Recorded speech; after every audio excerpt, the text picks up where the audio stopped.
आज हम लोग भाग के शेषफल विधि को पढ़ेंगे जो कंपटीशन के लिए बहुत ही महत्वपूर्ण है और यह आता ही आता है। तो हम लोग इस क्वेश्चन को देखते हैं और सबसे शॉर्ट ट्रिक को आज पढ़ेंगे कि किसी संख्या में 75 से भाग देने पर शेषफल 12 बचता है, इसी संख्या में 7 से भाग देने पर शेषफल क्या बचेगा। तो देखिए इसको बनाना कैसे है। तो सबसे पहले किसी संख्या में किससे भाग करें तो 75 से, इससे कोई मतलब नहीं है। बच क्या रहा है 12, इससे मतलब है तो 12 को ले लेंगे और 12 में ही भाग देना है। दोबारा किस संख्या से भाग कर रहे हैं इस चीज को हमको देखना है। तो किस संख्या से भाग कर रहे हैं तो इसी संख्या में 7 से भाग देने पर, किससे भाग देने पर 7 से, तो 7 से भाग कर दीजिए। 7 एकम 7, 12 में से 7 गया 5, आपका आंसर निकल के आएगा 5।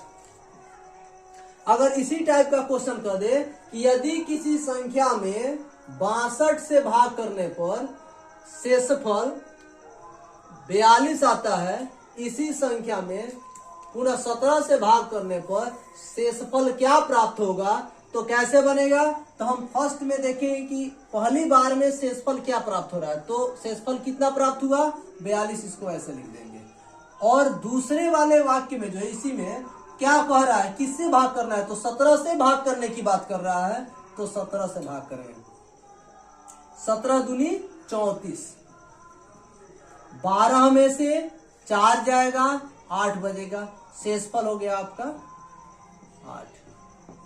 इस तरह से ये सारे शॉर्ट क्वेश्चन है। एक और क्वेश्चन देते हैं, किसी संख्या में अगर हम 17 से भाग करते हैं और 15 शेष बचता है, इसी संख्या में अगर हम 13 से भाग देने पर क्या प्राप्त होगा। यदि इसी संख्या में अगर हम 13 से भाग करते हैं तो संख्या क्या प्राप्त होना चाहिए। यह एग्जाम के लिए सबसे इंपॉर्टेंट क्वेश्चन है।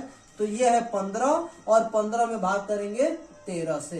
तो 13 एकम 13 घट गया, 5 में से 3 गया, बच गया 2, यही हो गया आपका आंसर।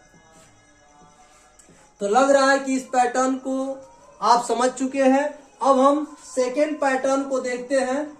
सेकेंड पैटर्न क्या कह रहा है, यदि किसी संख्या में 6 से भाग देने पर शेषफल 3 प्राप्त होता है। ठीक है, यदि किसी संख्या में 6 से भाग देने पर 3 शेषफल प्राप्त होता है, इसी संख्या के वर्ग में। अब देखिए यहाँ पे क्या कर रहा है, यहाँ पे वर्ग की बात कर रहा है और वर्ग में 6 से भाग करना है। ठीक है, किससे भाग करना है 6 से, कोई बात नहीं है। वर्ग की बात कर रहा है तो इसका शेषफल कितना है 3 है, इसी का वर्ग कर दिए। 3 त्रिका 9, तो क्या हो गया 6 एकम 6, क्या बच गया 3, आंसर क्या हो जाएगा 3 ही हो जाएगा। क्लियर। यदि किसी संख्या में 12 से भाग करने पर शेषफल 5 प्राप्त होता है, इसी संख्या के वर्ग में यदि 6 से भाग दिया जाए तो शेषफल क्या बचेगा।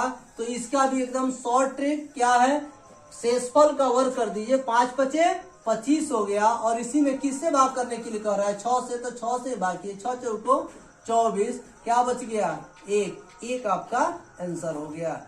फिर एक बार और देखते हैं एक और क्वेश्चन। यदि किसी संख्या में 14 से भाग करने पर शेषफल 2 प्राप्त होता है, इसी संख्या के वर्ग में यदि 3 से भाग दिया जाए तो शेषफल क्या होगा।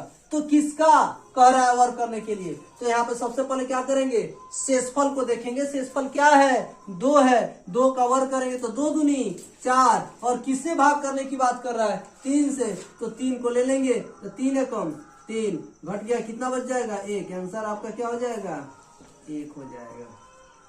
ठीक है, तो आज के लिए इतना ही है। धन्यवाद।